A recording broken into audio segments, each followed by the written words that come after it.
Саламатсыңарбы, балдар? Маанайыңар жакшыбы? Анда эмесе силер менен биз медиа сабаттуулук деген эмне деген түшүнүктү карап чыгабыз. Азыркы убакта интернет айдыңында жайылган маалыматтын түрдүүлүгү көп.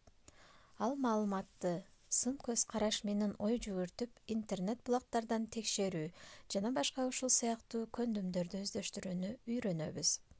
Алгач медиа сабаттуулук деген эмне жана аныктамалар тууралуу сөз кылабыз.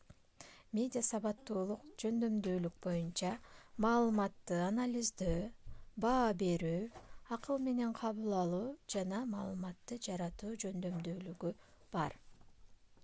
Башкача айтканда, адамдар эмнени көрүп, угуп жана окуп жаткандыгын ойлонууга түрткү берчү жөндөм. Бүгүнкү күндө баарыбыз эле соц тармактарды колдонобуз. Мисалы, Одноклассники, WhatsApp, Telegram, Facebook, Instagram жана башка ушул сыяктуулар болуп эсептелет. Алардын ичинен фейк маалыматтарга дагы туш болобуз. Фейк деген бул англисче сөзүнөн алынган.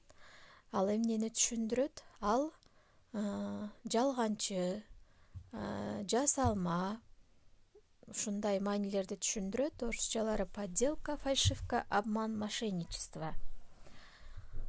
Мисалы, биздин жашообузда WhatsApp'тан ар кандай билдирүүлөр келет да. Мынаны мисалы ушул дуаны 100 адамга таркатсаң бактылуу болосуң. Же болбосо Adidas'тан 100 адамга жөнөтсөң кроссовки подарка деген сыяктуу. Мына жерде бир мисалдар келтирилген. Мынаке. Редкий черный лев дейт. Арстандын кара түсү болбойт, чыныгы түсү ал чындыгында жайгашкан.